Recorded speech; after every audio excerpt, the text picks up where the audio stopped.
Apple తిన్నాము అంటే ఈ పెస్టిసైడ్స్ మన కడుపులోకి పోతే ఏం చేస్తాయి, ఇట్లానే మాట్లాడుకుంటూ ఉన్నాము. నిజంగానే వీటిలో ఉండే కెమికల్స్ కానీ పెస్టిసైడ్స్ కానీ అంత గట్ని అంత ఇబ్బంది పెడతాయి? ఒకళ్ళు ఏంటంటే మనం ఆర్గానిక్ అంటారు కదా, యాక్చువల్గా నిజంగా ఆర్గానిక్ యాపిల్ అయితే షైనీగా ఉండకూడదు. కానీ మన వాళ్ళు ఏం చేస్తారు అంటే జనరల్గా బీ వ్యాక్స్ అని చెప్తారు అనమాట, లైక్ FDA అప్రూవ్డ్ వ్యాక్సే, దాన్ని అప్లై చేస్తారు. జనరల్గా మేడం కెమికల్ అనేది ఆ ఫుడ్ యొక్క పై మెటీరియల్లో ఉంటుంది యాక్చువల్గా, అంతేగాని ఫుడ్ లోపల ఉండదు. పెస్టిసైడ్స్ ఏమైనా కొడితే లోపలికి వెళ్ళవా? పెస్టిసైడ్స్ ఏదైనా కూడా ఏంటి అంటే దాన్ని అసలు క్లీనింగ్ అనేది ఎట్లా చేస్తాము? అసలు అది ఎలా వెళ్ళిపోతుంది? మనం దాన్ని పొట్టు తీసేయాలా? పీల్ ఆఫ్ చేస్తేనేమో దాంట్లో ఉన్న ఫైబర్ రాదు, అంటే 90% ఆ ప్రొడక్షన్ మొత్తం ఉండేది పీల్లోనే ఎక్కువ ఉంటుంది, లోపలంతా కార్బోహైడ్రేట్ అనమాట, ఫైబర్ కార్బోహైడ్రేట్ ఎక్కువ ఉంటుంది. ఆ పీలే ఇంపార్టెంట్, పీల్ చేస్తే ప్రాబ్లం అవుతుంది. అందుకని ఏం చేస్తారు జనరల్గా ఏంటంటే యాపిల్ని ఉడకబెట్టి తీసుకుంటే మీకు గ్యాస్ట్రిక్ ప్రాబ్లం అసలే ఉండదు, పూర్తిగా తగ్గిపోతుంది, ఒక మందులాగా పనిచేస్తుందని. అవునా? అంటే ఈజీగా డైజెస్ట్ అవ్వడానికి చిన్నపిల్లలకి అట్లా చేస్తామన్నమాట. కాకపోతే మనము అలా చేస్తే దాని ప్యూర్ న్యూట్రిషన్ వాల్యూ పోతుంది యాక్చువల్గా.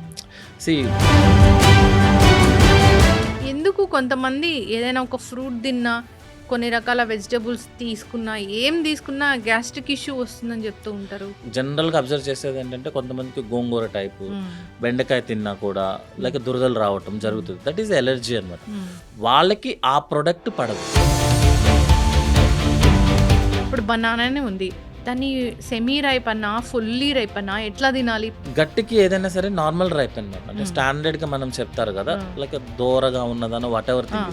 కొన్ని ఫ్రూట్స్ ఏంటంటే పచ్చిగా ఉన్నప్పుడు బెటర్గా ఉంటుంది, కొన్ని బాగా మగ్గిన తర్వాత. పచ్చి వెజిటబుల్స్ కూడా తింటూ ఉన్నారు, పచ్చి వెజిటబుల్ జ్యూసెస్ కూడా తీసుకుంటూ ఉన్నారు. మంచివేనా నిజంగా డాక్టర్ గారు? ఎనీ ఫ్రూట్ మీకు డైజెస్ట్ అవుతుంది.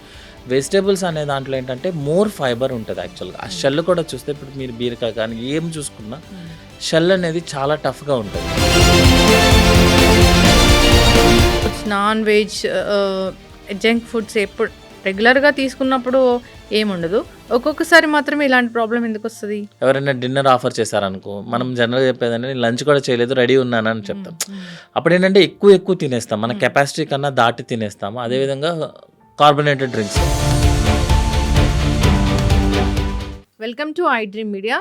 సో జనరల్గా ఇప్పుడు ఎలా క్యాలిక్యులేట్ చేస్తున్నామంటే ఒక ఫ్రూట్, ఆ ఫ్రూట్ మీద ఎలాంటి పెస్టిసైడ్స్ ఉన్నాయి. ఒకప్పుడు ఎలా చెప్పేవాళ్ళం, ఆ ఫ్రూట్ తింటే ఎలాంటి విటమిన్స్ మినరల్స్ వస్తాయి. అట్లాగా వెజిటబుల్స్ కూడా అంతే, ఎనీ ఫుడ్ తీసుకున్నా దాంట్లో ఎలాంటి కెమికల్స్ యాడ్ అవుతున్నాయి, ఏంటి, ఎట్లా శుభ్రం చేసి తీసుకోవాలి, ఇదే మ్యాటర్ అవుతుంది. అయితే ఇలాంటి ఫుడ్స్ మనం తీసుకుంటే ఎలాంటి అనారోగ్య సమస్యలు వస్తాయి. అంతేకాకుండా ఇప్పుడు ఎండోస్కోపీ, కొలనోస్కోపీ ఇలా చెప్తున్నారు కదా, అది ఖచ్చితంగా మనం చేయించుకోవాల్సిందేనా? ఏ ఏజ్లో చేయించుకోవాలి?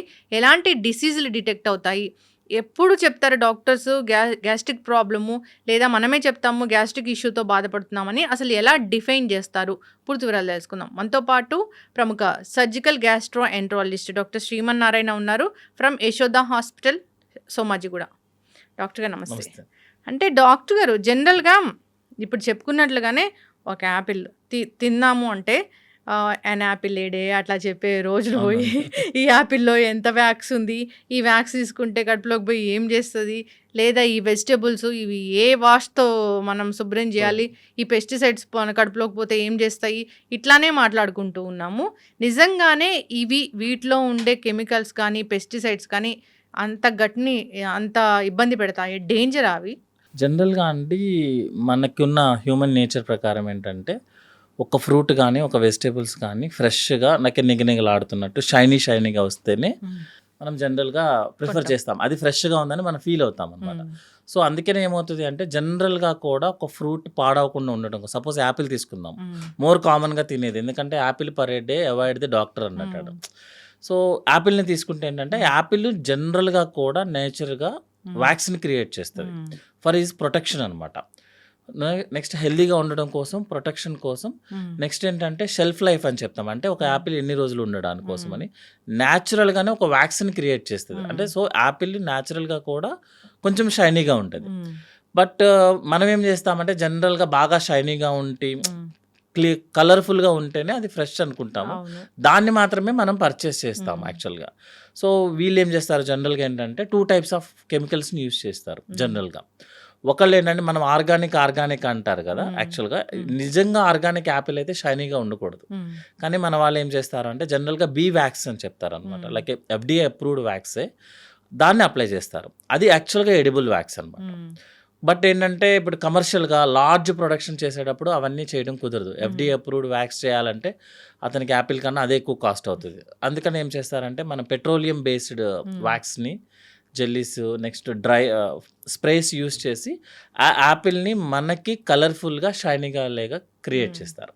సో, న్యాచురల్ వాక్స్ లేతే ఎఫ్‌డీఏ అప్రూవ్డ్ వాక్స్ అనేది ఎడిబుల్. హ్మ్. ఎందుకు క్లియర్‌గా చెప్తున్నానంటే జనరల్‌గా ఒక ఫ్రూట్ తినేటప్పుడు అందరికి ఒక కన్‌ఫ్యూజన్‌లో తింటున్నాం మనం హ్మ్. ఇప్పుడు యాక్చువల్‌గా. అవును. ఫ్రూట్స్ తిన్నా, వెజిటబుల్స్ తిన్నా, లేకపోతే ఒక మిల్క్ తాగుదామని ట్రై చేసినా, ఎలా అంటే ఏదో కలిసిపోయింది, ఏదో హ్మ్. కల్తీ అయిపోయింది, అవును. ఇది తింటే పాడైపోద్దని అసలు తినటం మానేస్తున్నాం. హ్మ్. మానేసి చక్కగా హ్యాపీగా రోజుకో విటమిన్ టాబ్లెట్లు, హ్మ్. కాల్షియం టాబ్లెట్లు యేసుకుంటాం. అంటే ఫుడ్‌ని వదిలేస్తున్నాము. హ్మ్. ఎందుకు అంటే కెమికల్ ఉందేమన్న భయంతో వదిలేస్తున్నాం అవును యాక్చువల్‌గా. డాక్టర్ గారు. జనరల్‌గా మేడం కెమికల్ అనేది ఆ ఫుడ్ యొక్క పై మెటీరియల్‌లో ఉంటది హ్మ్. యాక్చువల్‌గా. అంతేగాని ఫుడ్ లోపల ఉండదు. పెస్టిసైడ్స్ ఏమైనా కొడితే లోపలికెళ్ళవా? పెస్టిసైడ్స్ ఏదైనా కూడా ఏంటి హ్మ్. అంటే ఇప్పుడు మీకు కొన్ని టైప్ ఆఫ్ ఉంటాయి. లైక్ చిక్కుళ్ళు అనుకోండి, హ్మ్. లేతే గ్రేప్స్ అనుకోండి, అవకాడో ఇవన్నీ ఏంటంటే ఎక్కువ కెమికల్స్ యూజ్ చేస్తేనే ప్రొడక్షన్ వస్తది. హ్మ్. జనరల్‌గా న్యాచురల్ రిసోర్సెస్ ప్రకారం న్యాచురల్‌గా ప్రొడక్షన్ ఏంటంటే సీడ్ పైన షెల్ తర్వాతే స్టార్ట్ అవుతది యాక్చువల్‌గా ఏదైనా హ్మ్. ఫ్రూట్ గాని. సో, 99.9% ఏంటంటే మన కెమికల్స్ కానీ, పెస్టిసైడ్స్ కానీ, వాక్స్ వాటెవర్ థింగ్ ఈజ్ ఏంటంటే ఆ షెల్ మీదే ఉంటది. హ్మ్. సో, మనం గనక ఎందుకని చెప్తున్నానంటే కెమికల్, పెస్టిసైడ్ వస్తది అని చెప్పి హ్మ్. ఫ్రూట్స్, వెజిటబుల్స్ తినడం ఆపేసి హ్మ్. విటమిన్స్, మినరల్స్ అండ్ టాబ్లెట్స్ వేసుకోవద్దని చెప్పేదాన్ని. హ్మ్. సో, క్లియర్‌గా గనక మనం ఆ ఫ్రూట్స్, వెజిటబుల్స్ కనుక క్లీన్ చేసుకోగలిగితే హ్మ్. You can eat it. అందులో హ్మ్. పెద్ద మనమేమి ఆర్గానిక్కే తీసుకోవాలి, ఆర్గానిక్ టైపు లేకపోతే కుదిరితే డైరెక్ట్‌గెళ్లి రైతు దగ్గర కొనడం ఓకే. కానీ హ్మ్. రైతు కూడా పెస్టిసైడ్ వాడాల్సిందే గదా! అవును. దిగుబడి గావాలి గదా! దిగుబడి కావాలి. ఇప్పుడు మీకు శ్రీలంక ఒక న్యూస్ చూస్తే లాస్ట్ 7 ఇయర్స్, 8 ఇయర్స్ బ్యాక్ వాళ్ళు కెమికల్స్ అన్నీ బ్యాన్ చేసేసి నేచురల్ ప్రొడక్షన్ చేద్దామనుకున్నారు. హ్మ్. అప్పుడేమైందంటే ప్రొడక్షన్ మొత్తం తగ్గిపోయి, హ్మ్. ప్రైసెస్ పెరిగిపోయి అన్నెసెసరీ కంటామినేషన్ స్టార్ట్ అయ్యాయి. హ్మ్. సో, ఇప్పుడున్న సిట్యుయేషన్స్‌లో కెమికల్ యూజ్ చేయకుండా పని అవ్వదు యాక్చువల్‌గా. హ్మ్. ఇంత జనాలకి ప్రొడక్షన్ జరగకుండా. హ్మ్. సో, క్లీన్ చేసుకుంటే హ్మ్. సరిపోతది యాక్చువల్‌గా. హ్మ్. మాక్సిమం 99% ప్రాబ్లమ్ రాదు. వ్యాక్స్ ఉన్న యాపిలే ఉంది. దాన్నసలు క్లీనింగ్ అనేది ఎట్లా జేస్తాము అసలు? అది ఎలా ఎళ్ళిపోతది? మనం దాని పొట్టు తీసేయాలా? పీల్ ఆఫ్ జనరల్‌గా చేయాలా? పీల్ ఆఫ్ చేస్తేనేమో దాంట్లో ఉన్న ఫైబర్ రాదు మేడం. హ్మ్. అంటే 90% ఆ ప్రొడక్షన్ మొత్తం ఉండేది ఆ! పీల్‌లోనే ఎక్కువుంటది. లోపలంతా కార్బోహైడ్రేట్ అనమాట. అవును. ఫైబర్, కార్బోహైడ్రేట్ హ్మ్. ఎక్కువుంటది. ఆ పీలే ఇంపార్టెంట్. పీల్ చేస్తే ప్రాబ్లమ్ అవుతది. హ్మ్. అందుకని ఏం చేస్తారు జనరల్‌గా ఏంటంటే రన్నింగ్ వాటర్‌లో లేకపోతే వార్మ్ వాటర్‌లో హాట్ వాటర్ మరిగే నీళ్ళలో కాదు. హ్మ్. జస్ట్ రన్నింగ్ వార్మ్ వాటర్‌లో క్లీన్ చేస్తే సరిపోతది యాక్చువల్‌గా. హ్మ్. ఎందుకంటే మనమేమంటున్నాం కదా! వాక్స్. దాన్ని వార్మ్ వాటర్‌లో చేస్తే ఆ వాక్స్ లిక్విడ్ కింద కన్వర్ట్ అయ్యి హ్మ్. క్లీన్ అయిపోతది. ఓకే. సో, ఆ వార్మ్ వాటర్ క్లీన్ చేసిన తర్వాత మనం క్లాత్‌తో గానీ, టిష్యూ పేపర్‌తో గానీ కొంచెం రబ్‌లాగా చేస్తే హ్మ్. పోతది మాక్సిమం. హ్మ్. కొన్నిసార్లు ఏంటంటే చేస్తారంటే ఈ బేకింగ్ సోడా విత్ వెనిగరు, హ్మ్. సాల్ట్ యూజ్ చేసి హ్మ్. సమ్ 4:1% అని హ్మ్. చెప్తారు. హ్మ్. Actually dietician they will tell good. హ్మ్. సో, ఆ కాంబినేషన్‌లో హ్మ్. కూడా యూజ్ చేసినా కూడా ఆ వాక్స్ పోతది. హ్మ్. జనరల్‌గా క్లీన్ చేసిన తర్వాత వాటర్‌తో క్లీన్ చేసిన. సో, ఇవన్నీ ఏమి లేవు మేడం. హ్మ్. రన్నింగ్ వాటర్‌లో క్లీన్ చేసినా కూడా పోతది యాక్చువల్‌గా. ఓకే. కొంచెం వార్మ్ వాటర్. హ్మ్. తర్వాత ఏంటంటే వాక్స్ కాబట్టి హ్మ్. అది వార్మ్ వాటర్ టచ్ అవ్వంగానే కొంచెం లిక్విడ్ ఫార్మ్‌లో మారుతది కాబట్టి హ్మ్. మనం ఏదైనా క్లాత్‌తో కొంచెం రబ్ చేస్తే హ్మ్. పోతది. అంతేగాని పీల్ ఆఫ్ చేస్తాం జనరల్‌గా. హ్మ్. పీల్ ఆఫ్ చేస్తే న్యూట్రిషన్ వాల్యూ పోతది. తెలీక అది తింటే ఏమవుతది? జనరల్‌గా వాక్స్ తింటే ఇండైజెషన్ ప్రాబ్లమ్ వస్తది మేడం. హ్మ్. అంతకు మించి కొత్తగా మాక్సిమం ఏం చేస్తారు petroleum type of jellies use చేస్తారు. హ్మ్. లైక్ మన వాజిలిన్ కూడా అదే కదా! మన హ్మ్. ఫేషియల్స్, వాజిలిన్స్ అన్నీ కూడా పెట్రోలియం ప్రొడక్ట్సే. హ్మ్. సో, అవి తీసుకుంటే ఏమవుతది అంటే ఇండైజెషన్ ప్రాబ్లమ్ వస్తది. హ్మ్. బట్ జనరల్‌గా చూసుకుంటే పర్ ఇండియన్ గాని, మన ఇంట్లో గాని on an average monthly 1, 2 apples కన్నా ఎక్కువ తినం. హ్మ్. జనరల్‌గా. హ్మ్. ఏదో తినాలి అనుకుంటే ఎవ్రీ థర్డ్ డే తినొచ్చేమో గానీ, హ్మ్. ఇన్ జనరల్‌గా తక్కువే తింటాము. హ్మ్. లేకపోతే ఒకరోజు యాపిల్, ఒకరోజు బనానా, ఒకరోజు సమ్ ఫ్రూట్స్ ఒస్తాయి కదా! ఇండైజెషన్ ప్రాబ్లమ్ తప్ప సెపరేట్‌గా ఏం ప్రాబ్లమ్ రాదు. డాక్టర్ గారు అంటే జనరల్‌గా ఇప్పుడు బాగా వైరల్ అవుతున్న ఒక విషయం ఏంటంటే, యాపిల్‌ని ఉడకబెట్టి తీసుకుంటే మీకు గ్యాస్ట్రిక్ ప్రాబ్లమ్ అసలే ఉండదు. పూర్తిగా తగ్గిపోతది. ఒక మందులాగా పనిచేస్తదని. అవునా? జనరల్‌గా స్టీమ్ చేసినా, ఉడకపెట్టినా అంటే ఇట్స్ డైజెస్టిబుల్ కోసం చేస్తారు మన యాక్చువల్. హ్మ్. అంటే ఈజీగా డైజెస్ట్ అవ్వడానికి హ్మ్. చిన్న పిల్లలకి అట్లా చేస్తామనమాట. హ్మ్. కాకపోతే మనము అలా చేస్తే దాని ప్యూర్ న్యూట్రిషన్ వాల్యూ పోతది యాక్చువల్‌గా. హ్మ్. మనం ఉడకబెట్టి తినేది వెజిటబుల్, హ్మ్. డైరెక్ట్‌గా తినేది ఫ్రూట్. అది హ్మ్. ఆల్రెడీ డిఫరెన్షియేషన్ ఉంది. హుహు. అంటే అలా చేశారు కాబట్టి అది ఫ్రూట్స్, వెజిటబుల్స్ అయ్యాయి యాక్చువల్లీ. సో, జనరల్‌గా ఉడకబెట్టినా, స్టీమ్ చేసినా జనరల్‌గా న్యూట్రిషన్ వాల్యూస్ పోతాయి. హ్మ్. బట్ ఈజీగా డైజెస్ట్ అవుతది. సో, ఎవరికైతే డైజెషన్ ప్రాబ్లమ్ ఉందో లైక్ ఓల్డ్ పీపుల్ గానీ, చిన్న పిల్లలు గానీ, హ్మ్. వాళ్ళకి ఉడకబెడితే ఓకే గానీ, హ్మ్. But as a normal persons అయితే మాత్రం సెపరేట్‌గా ఉడకబెడితే ఏదో న్యూట్రిషన్ కొత్తదేం రాదు మేడం. హ్మ్. అందులో ఉన్నదే వస్తది. ఇంకా హీట్ వల్ల కొంచెం హ్మ్. తగ్గుతది యాక్చువల్‌గా. ఎందుకు కొంతమంది ఏదైనా ఒక ఫ్రూట్ తిన్నా, కొన్ని రకాల వెజిటబుల్స్ తీసుకున్నా, ఏం తీసుకున్నా గ్యాస్ట్రిక్ ఇష్యూ వస్తుందని చెప్తూ ఉంటారు. మనం జనరల్‌గా ఏంటంటే ఎలర్జీ అని చెప్తాం. ఫుడ్ హ్మ్. ఎలర్జీ అని చెప్తాం హ్మ్. మేము యాక్చువల్‌గా. సో, కొంతమందికేంటంటే కొన్ని టైప్ ఆఫ్ పల్సెస్ తీసుకుంటే అంటే జనరల్‌గా అబ్జర్వ్ చేసేదేంటంటే కొంతమందికి గోంగూర టైపు, హ్మ్. బెండకాయ తిన్నా కూడా హ్మ్. లైక్ దురదలు రావటం హ్మ్. జరుగుతది. దట్ ఈస్ ఎలర్జీ అనమాట. హ్మ్. వాళ్ళకి ఆ ప్రొడక్ట్ పడదు. హ్మ్. అంతే తప్పించి మనం యునానిమస్‌గా ఇది తింటే మీకు గ్యాస్ ప్రాబ్లమ్ వస్తదంటే దట్ ఈస్ రాంగ్ హ్మ్. యాక్చువల్‌గా. కొంతమందికి కొన్ని ప్రొడక్ట్స్ తింటే హ్మ్. కొంతమంది నాకు చాలామంది చెప్పేదేంటంటే బనానా తింటే కొంతమందికి ఫ్రీ మోషన్ అవుతది. హ్మ్. కొంతమందికి బనానా తింటే ఫ్రీ మోషన్ అవ్వదు. హ్మ్. సో, అది ఆ పర్సన్‌కి సంబంధించిన మ్యాటర్ అనమాట. హ్మ్. అంతే తప్పించి యునానిమస్‌గా ఒక్క ప్రొడక్ట్ ఒకళ్ళకే అనేది దట్ ఈస్ రాంగ్. ఎప్పుడైనా కానీ ఫ్రూట్స్ విషయానికొస్తే ఇప్పుడు బనానానే ఉంది. దాన్ని సెమీ రైప్ అన్నా, ఫుల్లీ రైప్ అన్నా ఎట్లా తినాలి? పూర్తిగా పండింది తినాలా? ఎట్లా ఏది మంచిది గట్టుకి? గట్టికి ఏదైనా సరే నార్మల్ రైపెన్ మ్యామ్. అంటే హ్మ్. స్టాండర్డ్‌గా మనం చెప్తారు గదా! ఆ! లైక్ దోరగా ఉన్నదనో వాటెవర్ ఆ! Thing is. కొన్ని ఫ్రూట్స్ ఏంటంటే పచ్చిగా ఉన్నప్పుడు బెటర్‌గా ఉంటది. హ్మ్. కొన్ని బాగా మగ్గిన తర్వాత ఇప్పుడు మీరు అదే బనానాని బాగా మగ్గిన తర్వాత తింటే ఇండైజెషన్ ప్రాబ్లమ్ వస్తది. ఓకే. ఎందుకంటే ఆల్రెడీ బ్యాక్టీరియాతో దాని డైజెషన్ ప్రాసెస్ స్టార్ట్ అయిపోయింది యాక్చువల్‌గా. ఓహ్! మీరు ఒక బనానాని ఒక వన్ డే బయట మనం తింటే బానే ఉంటది. ఆహా! మనం తినకుండా వన్ డే మీరు పక్కన పెట్టారనుకోండి, హ్మ్. బ్యాక్టీరియా డైజెషన్ స్టార్ట్ చేస్తది. స్మెల్ వస్తదనమాట హ్మ్. యాక్చువల్‌గా. సో, కంప్లీట్‌లీ రైపెన్ ఇంకా అసలు అవునని that hmm. Is not a correct యాక్చువల్‌గా. Okay. Semi ripen or ripen. అలాగని పచ్చిగా తింటే మనకు అరగదు. అవును. అలా ఇప్పుడు కాకుండా చాలామంది మంచిది వెజిటబుల్స్ చానా మంచిది అని ఇప్పుడు కెమికల్స్ గురించి మాట్లాడుకున్నప్పుడు క్లీన్ చేసుకొని వాడుకోమన్నారు అంతవరకు ఓకే. పచ్చి వెజిటబుల్స్ కూడా తింటూ ఉన్నారు. పచ్చి వెజిటబుల్ జ్యూసెస్ కూడా తీసుకుంటూ ఉన్నారు. మంచివేనా నిజంగా డాక్టర్ గారు? జనరల్‌గా మనకి వెజిటబుల్స్ అనేవి ఫ్రూట్స్ పచ్చిగా డైజెస్ట్ అవుతది. హ్మ్. ఎనీ ఫ్రూట్ మీకు డైజెస్ట్ అవుతది. వెజిటబుల్స్ అనే దాంట్లో ఏంటంటే మోర్ ఫైబర్ ఉంటది హ్మ్. యాక్చువల్‌గా. ఆ హ్మ్. షెల్ కూడా చూస్తే ఇప్పుడు మీరు బీరకాయ కానీ ఏం చూసుకున్నా హ్మ్. షెల్ అనేది చాలా టఫ్‌గా ఉంటది. హ్మ్. నెక్స్ట్ లోపల లాట్ ఆఫ్ ఫైబర్ ఉంటది యాక్చువల్‌గా. హ్మ్. వెజిటబుల్స్ అన్నిట్లోనూ ఫైబర్ ఉంటది. అది కుక్ చేసినప్పుడే మీకు సగం డైజెషన్ స్టార్ట్ అవుతది హ్మ్. యాక్చువల్‌గా. అంతేగాని మొత్తం కుక్ చేసేస్తే కాదు. హ్మ్. కుక్ చేసినప్పుడే సగం డైజెషన్. అది మనం తిన్న తర్వాత డైజెస్ట్ అవుతది. హ్మ్. న్యూట్రిషన్ వాల్యూ అనేది పచ్చిగా ఉన్నప్పుడు ఎక్కువుంటది. హ్మ్. అట్లాగని అది మనం తింటే అది డైజెస్ట్ అవ్వకపోతే హ్మ్. మనకి యూజ్ ఏముంది? అవును. బీరకాయలో సపోజ్ మనకు 100 గ్రామ్స్ మంచివున్నాయి. హ్మ్. 100 గ్రామ్స్ వెరీ గుడ్ హ్మ్. థింగ్ ఉంది.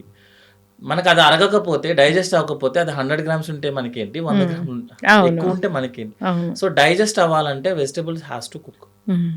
డాక్టర్ గారు మళ్ళీ అడుగుతున్నాను. ఈ పెస్టిసైడ్స్ కొట్టిన ఈ వెజిటబుల్స్ తీసుకుంటే ఆహ్, కోలన్ క్యాన్సరు అలా వస్తదా? జనరల్‌గా పెస్టిసైడ్స్ అన్నిట్లో ఏంటంటే మనకి హెవీ మెటల్స్ అని చెప్తారు మనకి. హ్మ్. లైక్ లెడ్, కాడ్మియం ఇవన్నీ హెవీ మెటల్స్ బేస్డే కెమికల్స్ ఉంటాయి హ్మ్. యాక్చువల్‌గా. మెటల్ పాయిజనింగ్ అవుతదనమాట. హ్మ్. సో, మెటల్స్ ఎక్కువ తీసుకుంటే ఏమవుతదంటే ఫస్ట్ న్యూరలాజికల్ ప్రాబ్లమ్స్ వస్తాయి. హ్మ్. సెకండ్ థింగ్ ఏంటంటే కార్డియాక్ ఇష్యూస్ వస్తది. హ్మ్. మూడోదేంటంటే మెటల్స్ మన లోపల ఉన్న మెటబాలిజంని డ్యామేజ్ చేస్తాయి. హెవీ మెటల్స్ అంటారు. ఈవెన్ సోడియం అవి కూడా మెటల్సే. హ్మ్. కానీ ఈ హెవీ మెటల్స్ ఏదైతే హ్మ్. లెడ్, కాడ్మియం ఇవన్నీ ఉన్నాయో అవి లోపలున్న టిష్యూ యొక్క రీజనరేటివ్ కెపాసిటీని డ్యామేజ్ చేస్తది. హ్మ్. డ్యామేజ్ చేయంగానే మనకి క్యాన్సర్స్ వచ్చే ఛాన్సెస్ ఎక్కువుంటదనమాట. ఓకే. క్యాన్సర్స్ వస్తాయి. క్యాన్సర్స్ వచ్చే హ్మ్. ఛాన్సెస్ ఎక్కువుంటది. అంటే పొట్టలో ఏంటంటే క్యాన్సరే వస్తది. రెగ్యులర్‌గా తీసుకునే వాళ్ళకి. హ్మ్. ఇప్పుడు మీకు లెడ్ ఎక్కడి నుంచి వస్తది? మన సాయిల్ నుంచి వస్తది హ్మ్. యాక్చువల్‌గా. ఫిష్ నుంచి వస్తది. హ్మ్. అంటే ఫిష్‌కి ఎక్కడి నుంచి వచ్చింది? ఫిష్‌లో తయారవ్వదు లెడ్ అవును. ఎప్పుడు. వాటర్‌లో నుంచి వస్తది. హ్మ్. సో, రెగ్యులర్‌గా మనము లెడ్‌కి సంబంధించిన పాయిజనింగ్ చేసుకున్నాం. లైక్ ఫిష్ తింటున్నాం. హ్మ్. లైక్ సీ ఫిష్ హ్మ్. లెడ్‌తో అయింది. హ్మ్. నెక్స్ట్ ఏంటంటే మన చెరువుల్లోది అవును. నార్మల్‌గా హ్మ్. వాళ్ళు యూజ్ చేయకుండా అయితే అవ్వదు కదా, పని అయితే అవ్వదు కదా. అవును. బై డిఫాల్ట్ పెస్టిసైడ్స్ వాడకుండా, కోడికి సంబంధించినవి వాడకుండా అవ్వదు కదా, అందులోంచి లెడ్ వస్తుంది. మీరు రెగ్యులర్గా ఒకే ఫుడ్, ఫిష్ తింటే హార్ట్కి మంచిది, ఫిష్ ఆయిల్ హార్ట్కి మంచిది. మీరు రెగ్యులర్గా తీసుకుంటే లెడ్ వస్తుంది లోపలికి. So two danger. That is a two danger. ఇప్పుడు మనం ముందు మాట్లాడుకున్నట్లే న్యూట్రిషన్ చూడాలా, లేకపోతే దాంట్లో ఉన్న హెవీ మెటల్స్ చూడాలా, పెస్టిసైడ్స్ చూడాలా, ఇదే మ్యాటర్ అవుతుంది. అదే మ్యాటర్ ఏంటంటే మేడం, రోజు అదే తింటే మ్యాటర్ అవుతుంది మేడం. రోజు ఎప్పుడు కూడా ఒకటే ఐటమ్ని కంటిన్యూస్గా ఒకటే చేయటం అనేది ఇట్స్ రాంగ్ వే. మీరు ఇప్పుడు నాన్ వెజ్ తీసుకున్నాను అనుకోండి, weekly 2 times that is enough. అందులో ఒక రోజు చికెన్ తింటే నెక్స్ట్ టైం మటన్, లేకపోతే ఒక రోజు చికెన్ అంటే ఒక రోజు ఫిష్. లేదండి వాళ్ళు చెప్తారు ఫిష్ తింటే మీకు చాలా బాగుందంటే, రోజు నేను ఫిష్ తింటే బాగుంటుందా? కొంతమంది అయితే వెయిట్ లాస్ అవ్వడానికి రోజు ఫిషే తింటారు. అంటే నాకు తెలిసిన కొంతమంది వెయిట్ లాస్ అయ్యారు కానీ చాలా హెల్త్ ఇష్యూస్ వచ్చాయి వాళ్ళకి. జనరల్గా వెయిట్ అనేది అందరికి ఏంటంటే, మీరు హెల్దీగా ఉన్నారా అన్హెల్దీగా ఉన్నారా అనేది అందరం చెప్పేది ఏంటంటే వెయిట్. లైక్ మీరు బాగున్నారా బాగాలేదన్న దానికి మన face, brown colour, white, next hair ఎలా ఉంది, బట్టతలు ఉందా లేదా అనేది మనం ఎలా అయితే డిసైడ్ చేస్తున్నామో, మీరు హెల్దీ ఉన్నారా హెల్దీ లేరా అని చెప్పడానికి వెయిట్ అనేది ఒక క్రైటీరియా పెట్టుకోవడం అనేది వెరీ బ్లండర్. లావుగున్న అతను తన పని తను చేసుకుంటాడు, సన్నగున్న అతను తన పని తను చేసుకోలేదు అనుకోండి, దట్ మీన్స్ ఈ సన్నగున్న అతనే డిసీజ్ పర్సన్. అందుకే మేము ఏం యూజ్ చేస్తామంటే మేడం, మాల్ న్యూట్రిషన్ అంటాం అనమాట. మాల్ న్యూట్రిషన్ అంటే ఏంటంటే, వెయిట్ ఓవర్ వెయిట్ ఉన్నా తప్పే, అండర్ వెయిట్ ఉన్నా తప్పే. దేనికి? మీ ఏజ్కి సంబంధించింది. సపోజ్ మీ ఫాదరు మదరు ఎంత వెయిట్ అయితే ఉంటారో ఆన్ యావరేజ్గా ఆయన హైట్ మీకు వస్తుంది, ఆబ్వియస్లీ ఆయన వెయిట్ కూడా మీకే వస్తుంది. కాకపోతే ఏంటంటే, అది పెరగకుండా చూసుకోవాల్సిన బాధ్యత మనది అవుతుంది. సో అంతేకాని మీరు వెయిట్ ఎక్కువ ఉన్నంత మాత్రాన డిసీజ్ ఉందని, రోగాలు ఉన్నాయి అనేది నవ్వుకోవడానికి బాగుంటుంది, కానీ వెయిట్ అనేది జస్ట్ నెంబర్ అంతే. అంతే తప్పించి యాక్టివిటీ బాగుంటే వెయిట్ ఎక్కువ ఉన్నా తప్పులేదు. మన వాళ్ళు ఏం చేస్తారంటే వెయిట్ని పట్టుకుంటాం. అవును డాక్టర్ గారు, బరువు ఎక్కువ ఉంటే డయాబెటీస్ వస్తుంది, బీపీ వస్తుంది, క్యాన్సర్లు వస్తాయి, మోకాలు నొప్పులు వస్తాయి, ఇవన్నీ చెప్తున్నారు కదా. బరువు ఎక్కువ అనేది మనం నెంబర్స్ బట్టి, ఇప్పుడు మీరు ఐడియల్ బిఎంఐ అని చెప్తారు మనం, అంటే బాడీ మాస్ ఇండెక్స్ మీ హైట్ని బట్టి డిసైడ్ అవుతుంది యాక్చువల్గా. అదేంటంటే మనకి 25 to 30 అనేది ఓకే. మన ఏజ్ పెరుగుతున్న కొద్దీ కొంచెం బాడీ మాస్ ఇండెక్స్ మారుతుంది. మన హైట్ అలాగే ఉంటుంది, మన బాడీలో ఉన్న మజిల్ తగ్గుతుంది, ఫ్యాట్ వస్తూ ఉంటుంది. సో ఒక 30 వరకు దట్ ఈస్ ఓకే. మీరు 30 అబోవ్ దాటేసిన తర్వాత కూడా సేమ్ డైలాగ్స్ చెప్తారంటే కరెక్ట్ కాదు యాక్చువల్గా. అంటే ఒబిసిటీ వల్ల డయాబెటీస్ వస్తుంది, కానీ ఏ వెయిట్కి వస్తుంది అంటే 30 అబోవ్ దాటిన తర్వాత. బిఎంఐ వెయిట్ని మనం కన్సిడర్ చేయకూడదు, ఎందుకంటే మన హైట్ని బట్టి. సో ఓవర్ వెయిట్ ఒబీస్ అయితేనే డయాబెటీస్ వస్తుంది. అట్లా కానీ మీరు మొత్తం తగ్గించుకొని నేను ఇంకా వెయిట్ లాసే చేస్తానని చెప్తే వెయిట్ తగ్గుతారు, కానీ న్యూట్రిషన్ వాల్యూస్ వెళ్ళవు. న్యూట్రిషన్ వాల్యూస్ ఎక్కడ వెళ్తాయి డాక్టర్ గారు? ఎవరికి గట్టే సరిగా లేదు, గట్ హెల్త్ బాగాలేకపోతే అసలు న్యూట్రియంట్స్ అబ్జర్ప్షన్ ఉండదని. అబ్జర్ప్షన్ ఉండదు. మరి గట్ హెల్త్ బాగుండాలంటే అన్నీ తినాలి కదా మేడం. కార్బ్స్ తినాలి, ఫైబర్ తినాలి, వాటర్ తీసుకోవాలి, కర్డ్ ఉండాలి, గుడ్ బ్యాక్టీరియా వెళ్ళాలి. ఏమీ లేకుండా మన గట్ బాగుండాలని నేను ఫిష్ తింటానంటే, మీరు ఫాస్టింగ్లో ఉండి వెయిట్ లాస్ చేస్తే ఎన్ని రోజులు చేస్తారు అనేది మా క్వశ్చన్ యాక్చువల్గా. మీరు ఫాస్టింగ్లో ఉన్నారు, షుగర్ వాల్యూ తగ్గుతుంది, ఎన్ని రోజులు చేస్తాం అట్లాగా? దాంతోపాటు మినరల్స్ కూడా పోతాయి. ఒకసారి మినరల్స్ పోతే మెటబాలిజం ఆగిపోయిందంటే మీరు ఎంత ఫిష్ తిన్నా వెయిట్ పెరుగుతూనే ఉంటారు. ఇప్పుడు విటమిన్స్, మినరల్స్ ఇవి సింథటిక్ తీసుకున్నప్పుడు అవి అందవా శరీరానికి? జనరల్గా మనం ఏదైతే సింథటిక్ తీసుకున్నామో వితౌట్ ప్రిజర్వేటివ్స్ అవ్వదు మేడం. ప్రిజర్వేటివ్స్ చేయాల్సిందే. దానివల్ల గ్యాస్ట్రైటిస్ వస్తుంది ఫస్ట్. సెకండ్ థింగ్ ఏంటంటే, ఏదైనా మనకి సప్లిమెంట్ లాగా పనిచేయాలన్నమాట. జీవితాంతం నేను టాబ్లెట్లే వేసుకుంటానంటే that is a wrong way. ఎందుకంటే అది కెమికలే కదా. It is also chemical product, అదేమో న్యాచురల్గా వచ్చిన ప్రోడక్ట్ కాదు. కెమికల్ ప్రోడక్ట్ మన బాడీ అబ్జార్ప్షన్ ఎలా చేసుకోవాలనేది రూల్ లేదు. ఎందుకంటే మనం స్టార్టింగ్ నుంచి 1000 years నుంచి చూసుకుంటే మన బాడీకి తెలియదు కెమికల్ ఎలా అబ్జర్వ్ చేసుకోవాలనేది. సో ఎంత వస్తే అంత అబ్జర్వ్ చేసేసుకుంటుంది. చాలాసార్లు ఓవర్ డోస్ అవుతుంటాయి అనమాట యాక్చువల్గా. సో కంటిన్యూస్గా విటమిన్ టాబ్లెట్స్, మినరల్ వేసుకోవడం అనేది వెరీ రాంగ్ వే. అసలు సివియర్ గ్యాస్ట్రైటిస్ వస్తుంది, బ్లోటింగ్ వస్తుంది, తినడానికి ఉండదు. మనిషి తినడానికి లేకపోతే టాబ్లెట్స్ వేసుకుంటే ఏమొస్తుంది? అసలు గ్యాస్ట్రైటిస్ అసలు ఇది ఎట్లా డిఫైన్ చేస్తారో ఏంటో, ఎప్పుడు డాక్టర్ దగ్గరికి వెళ్ళాలి, ఎవరికి గ్యాస్ట్రైటిస్ ఉంది అన్నట్లు చెప్తాము? జనరల్గా అందరూ గ్యాస్ట్రైటిస్ ప్రాబ్లం అంటే మన లే పర్సన్లో గ్యాస్ ప్రాబ్లం, మా టెక్నికల్ వర్డ్ గ్యాస్ట్రైటిస్, హ్మ్. ఎండోస్కోపీ వాళ్ళు చేస్తే అల్సర్. హ్మ్. ఇవన్నీ సేమ్ మీనింగ్. ఓహ్! అంతేనా? అంతే మేడం ఆ! సేమ్. ఇప్పుడు మీరు ఎండోస్కోపీ చేయించుకుంటే ఎనీ గ్యాస్ ప్రాబ్లమ్ ఉన్న పేషెంట్‌కి ఆహా! ఎండోస్కోపీ చేస్తే హ్మ్. లోపల అల్సర్ ఉంటది. హ్మ్. మన గ్యాస్ ప్రాబ్లము, మేము గ్యాస్ట్రైటిస్, నేను రాసే గ్యాస్ట్రైటిస్, ఎండోస్కోపీ చేసినప్పుడు అల్సరు అన్నిటికి సేమ్ మీనింగ్, సేమ్ సివియారిటీ. హ్మ్. సివియారిటీ ఏం పెరగదు. ఎందుకు చెప్తున్నానంటే చాలామంది సార్ లోపల అల్సర్స్ ఉన్నాయి సార్ ఇంకా అయిపోయినట్టేనా ఏదన్నా. హ్మ్. నువ్వు చెప్పే ప్రాబ్లమ్ ఏంటి? ఇది సేమ్. హ్మ్. జనరల్‌గా అందరూ చెప్పేదేంటంటే సార్ తిన్నది అరగట్లేదు. That hmm. Is the common word gas problem అనమాట. ఓకే. తిన్నది అరగట్లేదు. కొంచెం తిన్నా పొట్ట టైట్ అయిపోతుంది. హ్మ్. ఎప్పుడు బెలూన్‌లాగా ఉబ్బిపోతుంది. హ్మ్. నెక్స్ట్ ఏంటంటే నాసియా ఫీలింగ్, తినాలి అనిపించట్లేదు. హ్మ్. అప్పుడప్పుడు బెల్చింగ్ అంటే బాగా బ్లోటింగ్ లాగా. హ్మ్. మనము గ్యాస్ తేన్పులు అంటాం గదా! హ్మ్. అవి తక్కువ మందికే వస్తది హ్మ్. యాక్చువల్‌గా. మూడోది ఏమొస్తదంటే మోషను కాన్‌స్టిపేషన్ హ్మ్. వస్తదనమాట. కొంతమందికి ఒక వామిటింగ్స్ వస్తది. అంటే కాంప్లికేట్ అయితే వామిటింగ్ వస్తది. ఈ హ్మ్. వామిటింగ్ కూడా ఏంటంటే తిన్న వెంటనే అయిపోతది. హ్మ్. బాడీ తీసుకోదు కాబట్టి. హ్మ్. ఇవన్నిటికి ఒకటేది హ్మ్. Gas problem. హ్మ్. గ్యాస్ పొట్ట ఎట్లా ఉంటది? గ్యాస్ పొట్ట ఫుల్ బెలూన్ మన హ్మ్. నార్మల్ బెలూన్ చిన్నపిల్లలు ఆడుకునే బెలూన్ కంప్లీట్‌గా మీరు పొట్టను బెలూన్ పక్కన పెట్టుకుంటే సేమ్ ఉంటది. హ్మ్. అంటే పై పొట్ట, కింద పొట్ట 2 కూడా ఒకటేసారి ఉబ్బుతాయన్నమాట. హ్మ్. దాన్నే గ్యాస్ పొట్టొస్తది. ఏమన్నా తిన్న వెంటనే ఉబ్బుతదా? లేదంటే ఎప్పటికి ఉబ్బే ఉంటదా? ఎప్పటికి ఉబ్బే ఉంటది. హ్మ్. దీంట్లో అడ్వాంటేజ్ ఏంటంటే కొంచెం తిన్నా అతనికి టైట్ లాగా ఉండి ఉబ్బిపోతది. హ్మ్. ఉబ్బిపోయిన తర్వాత ఒక 1, 2 డేస్ అలా అనిపిస్తది. హ్మ్. సడెన్‌గా ఆటోమేటిక్‌గా అదే తగ్గిపోద్ది. ఎందుకంటే ఈ 2 డేస్ మనం బాగా డైట్ చేస్తాం గదా! హ్మ్. డైట్ కాన్షియస్ చేస్తాం గదా! హ్మ్. సో, గ్యాస్ ప్రాబ్లమ్ ఆటోమేటిక్‌గా తగ్గిపోతది. హ్మ్. ఫ్లాట్ అయిపోతదనమాట. సో, ఎందుకంటే ఏదైనా ప్రాబ్లమ్ ఉన్నోడైతే తగ్గకూడదు పొట్ట. హ్మ్. గ్యాస్ ఉన్న వాళ్ళకేంటంటే 3 రోజులు 2, 3 డేస్ అనుకోండి. 2, 3 డేస్ కొంచెం పొట్ట టైట్ ఉంటది. హ్మ్. తర్వాత స్లోగా తగ్గిపోతది. హ్మ్. మళ్ళీ ఎప్పుడైతే డైట్ ఎట్లా పడితే అట్లా తినడం మొదలు పెడతాడో మళ్ళీ ఉబ్బిపోతదనమాట. ఇప్పుడు గ్యాస్ట్రిక్ ప్రాబ్లమ్ ఉంటే గోరువెచ్చని నీళ్ళు తాగితే బాగా రిలీఫ్ వస్తది అంటారు. నిజమేనా డాక్టర్ గారు? జనరల్‌గా గోరువెచ్చని నీళ్ళు మన నాలుక దాటిన తర్వాత హ్మ్. అవి నార్మల్ రూమ్ టెంపరేచర్‌కి వెళ్ళిపోతది మేడం. అయ్యో! మీరు గోరువెచ్చని తాగండి, లేకపోతే మంచిగా కాలే నీళ్ళు తాగండి. మన నాలుక దాటిన తర్వాత ఆటోమేటిక్‌గా అన్నీ సేమ్ టెంపరేచర్‌లోకి వెళ్ళిపోతది. హ్మ్. వెళ్ళిపోతేనే కిందకి దిగుతది. హ్మ్. మరీ హాట్ తాగితే ఎలాగో కాలిపోతది అది వేరే హ్మ్. విషయము. గోరువెచ్చని నీళ్ళతో ఏమవుతది అంటే మనకి సెన్సేషన్ క్రియేట్ చేస్తదనమాట. హ్మ్. అంటే హాట్ కదా! వార్మ్‌గా ఉంటది హ్మ్. కాబట్టి మన బాడీలో ఒక సెన్సేషన్ క్రియేట్ చేసి మూవ్‌మెంట్ చేస్తది. అంటే హ్మ్. స్టమక్, ఇంటెస్టైన్స్ అన్నీ మూవ్ అవుతాయన్నమాట. హ్మ్.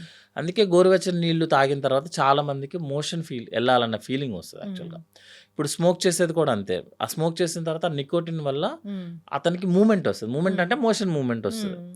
అంతే తప్పించి సెపరేట్‌గా గోరువెచ్చని నీళ్ళు తాగితేనే ఏదో డైజెషన్ అయిపోతది అట్లేం లేదు.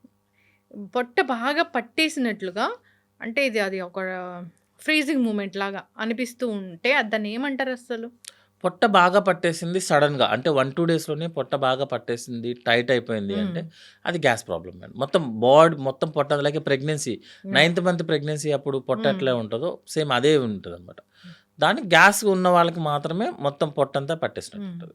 వాళ్ళకి మోషన్ అంతా బానే వెళ్తది. అదేం ప్రాబ్లమ్ లేదు. మోషన్ కూడా సరిగ్గా ఎళ్ళట్లేదంటే మనం డౌట్ పడాలి. లోపల ఏదైనా బ్లాక్ అయిపోయిందేమో. ఏం జేయాలి డాక్టర్ గారు? అంటే గ్యాస్ట్రిక్ ప్రాబ్లమ్ వస్తే ట్రీట్ చేయించుకోవాలా? అంటే దానంతటికి అది తగ్గిపోతదా? జనరల్‌గా మన కంప్లెయింట్ బేస్డ్ మ్యామ్ ఇదంతా. హ్మ్. సపోజ్ మీరు బాగా సఫర్ అవుతున్నారనుకోండి. హ్మ్. సఫర్ అవ్వాల్సిన అవసరం ఏం లేదు.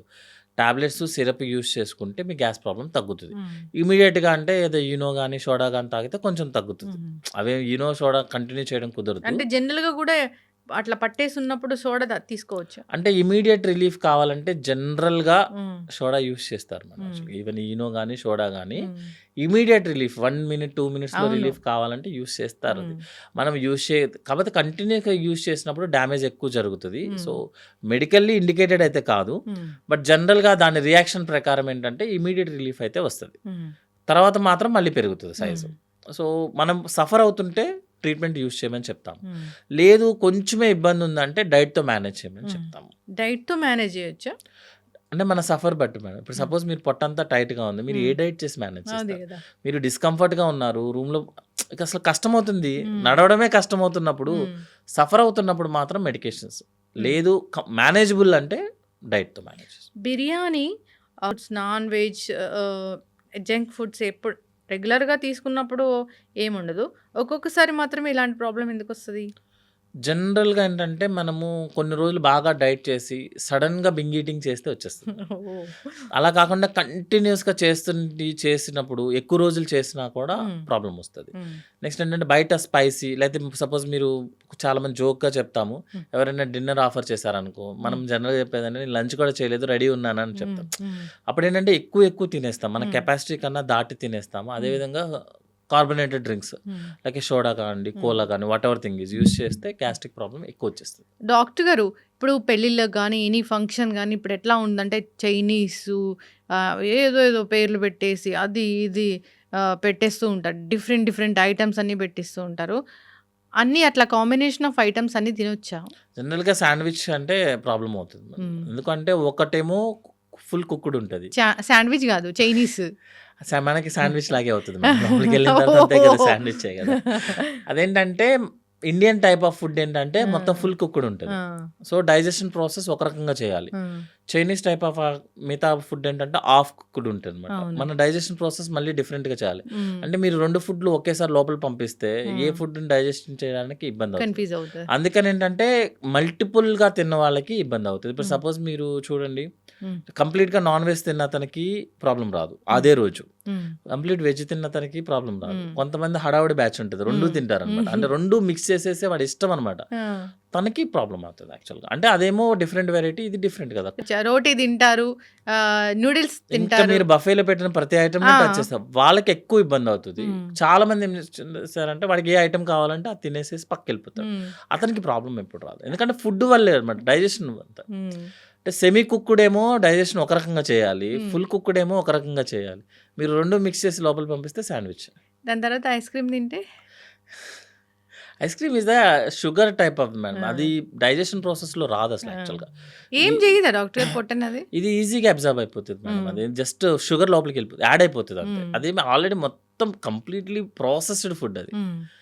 కంప్లీట్‌లీ ప్రాసెస్ చేసిందనమాట. ఇంకా జస్ట్ మిల్క్ ఉంటది. అది ఆల్రెడీ డైజెషన్ మొత్తం చేసే ఉంటారు. హ్మ్. జస్ట్ షుగర్‌ని లిఫ్ట్ చేస్తది తప్ప దాంట్లో కొత్తగా డైజెషన్ అవ్వదు. హ్మ్. బట్ ప్రాబ్లమ్ ఏమవుతదంటే కొంతమందికి మిల్క్ డైజెస్ట్ అవ్వని హ్మ్. వాళ్ళకి హ్మ్. ఐస్ క్రీమ్స్ తిన్నప్పుడు లూజ్ మోషన్స్ అవుతాయి. అంతే. బికాజ్ ఆ మిల్క్ ప్రొడక్ట్ డైజెస్ట్ అవ్వదు. ఏదో సింపుల్‌గా చెప్పారు.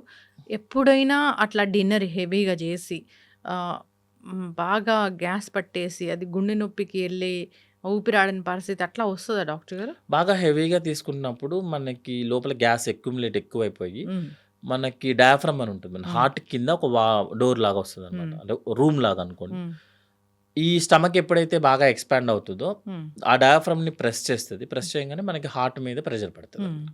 ఇంకొకటేంటి అంటే మనకి గాలి కూడా అంతే కదా! హ్మ్. పక్కనే లంగ్స్ ఉంటాయి. హ్మ్. ఈ ఏదైతే స్టమక్ డయాఫ్రామ్‌ని పుష్ చేస్తదో, హార్ట్‌కి ఇబ్బందవుతది. లంగ్‌కి ఇబ్బందవుతది. హ్మ్. సో, నిజంగా హార్ట్ ప్రాబ్లమ్ వచ్చిన వాళ్ళకన్నా గ్యాస్ ప్రాబ్లమ్ వచ్చిన వాళ్ళే ఎక్కువగా ఫీల్ అవుతుంటారు అవును. యాక్చువల్‌గా. అంటే ఏదో పట్టేసింది, ఇంక హ్మ్. అయిపోయింది, పోయిందని. హార్ట్ ప్రాబ్లమ్ వచ్చినోడికి ఏంటంటే 1 మినిట్ ఆర్ 30 సెకండ్స్ కన్నా ఎక్కువ ఉండదు ప్రాబ్లమ్ యాక్చువల్‌గా. హ్మ్. ఈ గ్యాస్ వాళ్ళకేంటంటే 3, 4 అవర్స్ ఉంటది. సో, హ్మ్. వీడెక్కువ సఫర్ అవుతాడు వాడికన్నా యాక్చువల్‌గా. డాక్టర్ గారు, జనరల్‌గానే ఇప్పుడు మీరెప్పుడు చెప్తుంటారు గట్ హెల్త్ బావుండాలి ఇట్లాగా. అంటే అసలు ఆ పొట్ట ఎలా ఉందో తెలుసుకోవాలి అంటే ఏం టెస్ట్ ఉంది? జనరల్‌గా గ్యాస్ ప్రాబ్లమ్ ఉన్న వాళ్ళకెవరైనా వస్తే మనము ఎగ్జామినేషన్ చేస్తాం. హ్మ్. హిస్టరీ అడుగుతాము. Complaint history. హ్మ్. ఫుల్‌గా ఏముంది? మీ ప్రాబ్లమ్ ఏంటి అనేది. ఏదైనా ఫుడ్ వల్ల అగ్రివేట్ అవుతుందా? రిలేషన్ ఏముందని అడుగుతాము. హ్మ్.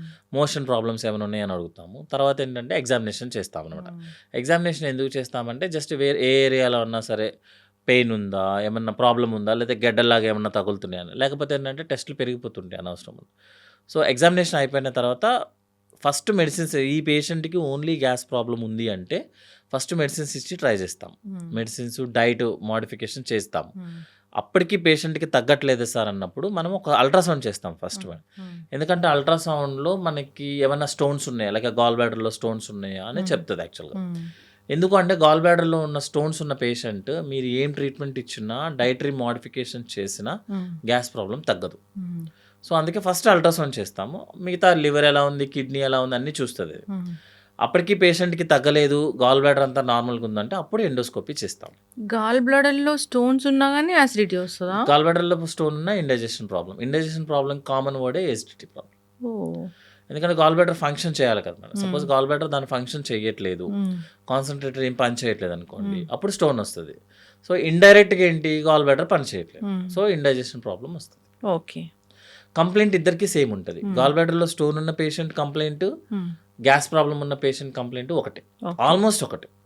ఎండోస్కోపీ ఫైనల్గా ఎండోస్కోపీ జనరల్గా ఎప్పుడు చేస్తామంటే ఇవన్నీ చేసినా అన్నీ నార్మల్ వస్తున్నాయి, పేషెంట్ ట్రీట్మెంట్ వాడినా రెస్పాండ్ అవ్వట్లేదు, లేకపోతే ట్రీట్మెంట్ వాడిన తర్వాత ఆపేస్తే ఇమీడియట్గా వచ్చేస్తుంది, డైట్ మాడిఫై చేసుకున్నాడు, ఫిజికల్ యాక్టివిటీ బాగుంది, నిద్ర బాగుంది, స్ట్రెస్ లెవెల్ ఏం లేవు, అప్పుడేంటంటే ఈ ఎండోస్కోపీ చేసి ఏమైనా హెచ్ పైలోరీ ఇన్ఫెక్షన్ ఏముందా చెక్ చేసుకోవడానికి చేస్తామన్నమాట. ఎందుకంటే ఎండోస్కోపీ ఇప్పుడు లాస్ట్ ఏంటంటే అది ఒక ట్యూబ్, మన నోట్లోకి ట్యూబ్ పెట్టాలి కదా, ఇన్వాజివ్ ప్రొసీజర్. సో పేషెంట్కి సింపుల్గా ట్రీట్మెంట్ అయిపోతే ట్రై చేస్తాము, తగ్గకపోతేనే ఎండోస్కోపీ. ఎండోస్కోపీ అంటే అసలు భయపడతాం డాక్టర్ గారు. ఎండోస్కోపీకి జనరల్గా 5 minutes కన్నా ఎక్కువ టైం ఉండదు. ఇంకోటి అంటే మనకు దేవుడు ఇచ్చిన వరం ఏంటంటే నోరు దాటిన తర్వాత మనం ఏం చేసినా పేషెంట్కి పెద్ద తెలియదు. అవునా? నోరు దాటి అసలు సెన్సేషన్ ఉండదు మనం యాక్చువల్, అంటే వేగ్ ఫీలింగ్ ఏదో టచ్ చేస్తున్నట్టు. ఇప్పుడు స్కిన్ పొట్టకు సర్జరీ చేసేటప్పుడు కూడా పొట్టలో ఒక 4-5 layers దాటిన తర్వాత ఏదైతే ఇంటెస్టైన్ ఉంటుందో అక్కడికి పేషెంట్ పెయిన్ తెలియదు. సో పైన వరకే తెలుస్తుంది, ఓన్లీ స్కిన్ లెవెల్ వరకు, స్కిన్ మజిల్ మాత్రమే పెయిన్ తెలుస్తుంది. ఆ లెవెల్ దాటేసిన తర్వాత మన ఇంటెస్టైన్ కి ఎంత పెద్ద సర్జరీ, మనకి ఎనస్థీషియా ఇచ్చేది కూడా వాటిని తగ్గించడానికి, పైన లేయర్స్ తగ్గించుకోవడానికి. సో అందుకని ఏంటంటే ఎండోస్కోపీ ఇచ్చేటప్పుడు మనకి ఒక లోషన్ ఉంటుంది, లేక స్ప్రే లాగా కొడతారు, జైలకెన్ లోషన్. మనం నోరు బ్యాక్ సైడ్ కి ఎనస్థీషియా వస్తుంది, దాన్ని దాటి మనం 40 centimeter వెళ్ళిపోతాము, దానికి ఏమి ఎనస్థీషియా ఉండదు, బాడీ ఎనస్థీషియా ఇస్తుంది, అంటే మనకు అసలు తెలియదు అనమాట. సో జనరల్గా ఏంటంటే కొంచెం అది స్ప్రే చేసినప్పుడు కొంతమంది కొంచెం వామిటింగ్ సెన్సేషన్, ఏదో చేదులాగా ఉంటుంది, అది తప్ప ఎండోస్కోపీ వల్ల ఏ ప్రాబ్లం ఉండదు. కొంతమంది కొంచెం ఓవర్ యాంగ్షియస్గా ఉంటారు, పెయిన్ వల్ల కాదు, తెలుసుకొని ఎండోస్కోపీ చేస్తే ఏదో అయిపోతుంది అని వాళ్ళకి కొంచెం ఎనస్థీషియా ఇస్తారు తప్ప ఎండోస్కోపీ జనరల్గా 90% పీపుల్ వితౌట్ ఎనస్థీషియానే చేయించుకుంటారు. అయితే ఎండోస్కోపీలో పొట్ట ఎలా ఉంది ఏంటి అనేది మొత్తం తెలుస్తుంది? పొట్ట తెలియదు మేడం, ఓన్లీ ఫారింగ్స్ అనమాట, అంటే మౌత్ నాలుక బ్యాక్ సైడ్, మేబీ నాలుకది కూడా తెలుస్తుంది అట్లా కెమెరా వెళ్ళేటప్పుడు. ఫుడ్ పైప్ మొత్తము అది మనకి చెస్ట్ దాటి ఒక 2 centimeter, తర్వాత స్టమక్ పార్ట్, స్టమక్ మొత్తం తెలిసిపోతుంది. నెక్స్ట్ డియోడెనమ్ అని ఫస్ట్ 2 parts, డియోడెనమ్లో 4 parts ఉంటాయి, ఫస్ట్ 2 parts తెలుస్తుంది. తర్వాత లివర్ డ్రైనేజ్ పైప్ నుంచి బైల్ జ్యూస్ వస్తుందా లేదా అని తెలుస్తుంది, లోపల తెలుస్తుంది, మన బయట తెలియదు. ఎండోస్కోపీలో బయట ఏది తెలియదు, లోపల ఉన్న లేయర్ తెలుస్తుంది అనమాట. కరెక్ట్గా ఫుడ్ పైప్ లోపల మనం కెమెరా పెట్టి చూస్తే ఏం తెలుస్తుందో అదే తెలుస్తుంది. సో అల్సర్స్ ఉంటే మనకు తెలుస్తుంది మేడం, లైక్ హోల్ లాగా, అంటే ఆ ఫుడ్ పైప్కి, స్టమక్కి, డియోడెనమ్ ఫస్ట్ 2 partsకి అల్సర్స్, ఇన్ఫెక్షన్స్ ఉన్నా తెలుస్తుంది, క్యాన్సర్స్ కానీ, గెడ్డలు కానీ, పాలిప్స్ కానీ ఏమున్నా లోపల లేయర్లో ఏ ప్రాబ్లం వచ్చినా తెలుస్తుంది. ఇప్పుడు ఇయర్లీ వన్స్ చెకప్ లాగా ఇయర్లీ వన్స్ చేయించుకోవాల్సిన అవసరం లేదు. జనరల్గా మనకున్న సెటప్, ఏషియన్ కంట్రీస్కి ఉన్న సెటప్స్ ప్రకారం ఏంటంటే రెగ్యులర్గా చేయించుకోవాల్సిన అవసరం దేనికి లేదు. సపోజ్ మీ ఫ్యామిలీలో ఎవరికైనా క్యాన్సర్ హిస్టరీ ఉందనుకోండి, వాళ్ళు మీ పేరెంట్స్కి ఎప్పుడైతే సపోజ్ 60 yearsకి వచ్చింది అనుకుందాం, ఒక 10 years ముందు మీరు చెకప్ చేయించుకోవాలి. లైక్ సపోజ్ బ్రెస్ట్ క్యాన్సర్ వచ్చింది ఎవరికో మదర్కి వచ్చిందని, వాళ్ళ డాటర్ వాళ్ళ మదర్ కన్నా ఒక 10 years ముందే బ్రెస్ట్కి స్కాన్ చేయించుకోవాలి. ఇప్పుడు రొటీన్గా కొంచెం లైక్ హై సాఫ్ట్వేర్ అట్లా రొటీన్ హెల్త్ చెకప్లో చేస్తున్నాం కానీ, బట్ అది నార్మల్ పీపుల్కి కూడా చేయాల్సిన అవసరం లేదు. ఫ్యామిలీ హిస్టరీ ఉంటే చేయించుకోవాలి రొటీన్ చెకప్స్, డయాబెటిక్ కానీ హైపర్ టెన్షన్ కానీ ఉంటే రొటీన్ చెకప్స్ చేయించుకోవాలి. ఇది ఫ్యామిలీ హిస్టరీలో ఉన్నా మనకి ఉన్నా. నెక్స్ట్ ఏంటంటే కంప్లైంట్ అనమాట, సపోజ్ మీకు మోషన్లో బ్లడ్ వస్తుంది అప్పుడు చేయించుకోవాలి, అది ప్రతిసారి కాదు. మోషన్ బ్లాక్ వస్తుంది చేయించుకోవాలి, వామిటింగ్స్ కానీ నాసియా ఫీలింగ్ ఉంది అప్పుడు చేయించు, కంప్లైంట్ బేస్ చేసుకొని తప్ప రెగ్యులర్గా మన ఒక ఇండియన్ సెటప్లో చేయించుకోవాల్సిన అవసరం లేదు. కొలనోస్కోపీ ఎప్పుడు చేస్తాము అంటే పేషెంట్ రిపీటెడ్గా లూజ్ మోషన్స్, రిపీటెడ్గా ఒక ఎపిసోడ్ లూజ్ మోషన్స్ వస్తేనో, ఒక ఎపిసోడ్ ప్రాబ్లం వస్తేనే చేయకూడదు. ఒక ఎపిసోడ్ అంటే ఒక రోజా, ఒక వీక్లో. ఎపిసోడ్ అంటే జనరల్గా ఈ రోజు స్టార్ట్ అయింది అనుకోండి, ఒక 5-6 రోజులు ఉంది, 1 week వరకు ఓకే, అది కంటిన్యూ అవుతుంది అనుకోండి, అప్పుడు కొలనోస్కోపీ చెప్తాం. అట్లా కాదు, ఒక 4-5 days వచ్చింది, మళ్ళీ నెక్స్ట్ మంత్ వచ్చింది, మళ్ళీ నెక్స్ట్ మంత్ వచ్చింది, అతనికి ఏమీ ట్రావెల్ హిస్టరీ లేదు, అంటే బయటికి వెళ్ళి తినడం అలవాటు లేదు, అప్పుడు చేయమని చెప్తాం. ఎందుకంటే ఎండోస్కోపీ అనేది సింపుల్ ప్రొసీజర్, కొలనోస్కోపీ సింపుల్ కాదు. కొలనోస్కోపీ ఏంటంటే బెండ్ అవుతుంది అనమాట, హెయిర్ పిన్ బెండ్ అని చెప్తాం అనమాట, లైక్ C shape ఉంటుంది కోలాను, మనం లోపలికి స్లోగా వెళ్ళాల్సి వస్తుంది, అప్పుడప్పుడు ఇంజురీస్ అయ్యే ఛాన్సెస్ ఉంటుంది అనమాట. అమ్మో. అందుకని జనరల్గా కొలనోస్కోపీకి స్పెసిఫిక్గా ఇండికేషన్స్ ఉంటేనే చేయించుకోమని చెప్తాం యాక్చువల్లీ. ఓకే. సపోజ్ మీరు బరువు తగ్గుతున్నారు, సడన్గా బరువు తగ్గుతున్నారు ఎవరన్నా, అప్పుడు ఎండోస్కోపీ కొలనోస్కోపీ కంపల్సరీ అని చెప్తాం. మోషన్లో ప్రాబ్లం ఉంది, మోషన్లో జిగురు వస్తుంది, 1-2 ఎపిసోడ్స్ వస్తే ఓకే, అది కంటిన్యూ అవుతుంటేనే తప్పు. జనరల్గా మన దగ్గర ప్రాబ్లం ఏమవుతుందంటే, మీకు సపోజ్ ఒక పేషెంట్ వచ్చారు, మోషన్లో జిగురు వచ్చింది, నేను ఒక 1 వీక్ మెడిసిన్స్ ఇచ్చాను, తగ్గిపోయింది, మళ్ళీ నెక్స్ట్ మంత్ వచ్చింది అనుకోండి, ఆ మెడిసిన్స్ వాడేస్తాడు. మళ్ళీ నెక్స్ట్ మంత్ వచ్చింది అనుకోండి, మెడిసిన్స్ వాడేస్తాడు. ఈ మెడిసిన్స్ ఇచ్చాను, అతనికి తగ్గలేదు అనుకోండి, నన్ను మార్చేసి ఇంకో డాక్టర్ దగ్గరికి వెళ్తాడు, ఆయన మళ్ళీ మెడిసిన్స్ ఇస్తాడు, ఆయన ఇచ్చిన మెడిసిన్స్ తగ్గలేదని ఇంకో డాక్టర్ దగ్గరికి చెప్పరు మళ్ళీ ఈ మెడిసిన్ వాడాను. సరే నేను మెడిసిన్స్ ఇప్పుడు స్పెసిఫిక్గా చాలా మంది ఏంటంటే పాత డాక్టర్ గారు ఏం చెప్పారని చెప్పడానికి చాలా మంది ఈయన ఏం చెప్తాడని ఇన్వెస్టిగేషన్ చేస్తారు. ఇప్పుడు ఆ సీనియర్ ఏం చెప్పాడని సంగతి నాకు చెప్పాడు, అవును. ఎందుకంటే నీడేం చెప్తాడో తెలుసుకుందామని. అట్లా కాదు, నేను మెడిసిన్స్ వాడాను సార్, తగ్గలేదు సార్ అంటే అప్పుడు నేను నెక్స్ట్ లెవెల్కి వెళ్తాను. ఇప్పుడు సర్జికల్ గ్యాస్ట్రోఎంట్రాలజిస్ట్ సర్జరీస్ చేస్తారా, మెడిసిన్స్ ఇస్తారా? జనరల్గా 90% సర్జికల్ గ్యాస్ట్రోఎంట్రాలజిస్ట్ సర్జరీసే చేస్తారు. కాకపోతే ఏమవుతుందంటే మనకి ప్రాక్టీస్లో ఉన్నప్పుడు ఒక పేషెంట్ సర్జరీ చేయించుకుందామన్న పేషెంట్లు 20% ఉంటే, కంప్లైంట్తో వచ్చే పేషెంట్ 80% ఉంటారు. సో నేను ఆ కంప్లైంట్ని ఎవాల్యుయేట్ చేసి ఏ పేషెంట్ సర్జరీకి వెళ్తాడు, ఏ పేషెంట్ మెడిసిన్స్కి వెళ్తాడు అని తీసుకోవాల్సి వస్తుంది. ఓకే. ఫైనల్గా ఏం చెప్తారు డాక్టర్ గారు? పండ్లు తినాలా వద్దా? అన్నీ తినాలి మేడం, ఏదైనా సరే లిమిటెడ్గా మనకి ఏదైతే అవసరమో దాని వరకే వాష్ చేసుకొని క్లీన్గా ఏదైతే కుక్ చేయాలో వాటినే కుక్ చేసుకుంటూ, కుక్ చేయాల్సినవి రాగానే తింటూ, యాక్టివిటీ రోజుకి ఒక 45 మినిట్స్ అయినా, ఎలాగో మన పనులు మనం చేయడం ఆపేసాం కాబట్టి 45 మినిట్స్ ఫిజికల్ యాక్టివిటీ చేసుకుంటూ, రోజుకు ఒక 3 లీటర్స్ వాటర్ తీసుకుంటూ, 8 అవర్స్ నిద్రపోతూ, కొంచెం 4-5 ఫ్రెండ్స్తో చిట్ చాట్ చేసుకుంటున్నా, what ever thing is. Next ఏంటంటే ప్రపంచం ఎక్కడికి పోదు అని ప్రశాంతంగా ఉంటే అన్నీ బాగానే ఉంటాయి. గ్యాస్ట్రో ఎంట్రాలజిస్ట్ ఆర్ సర్జన్ దగ్గరికి ఎప్పుడు వెళ్ళాలి అసలు? జనరల్గా మనకి ఏ కంప్లైంట్ వచ్చినా మనకు 1-2 డేస్లో ఆ ప్రాబ్లమ్ సాల్వ్ అవ్వకపోతే better to consult a doctor.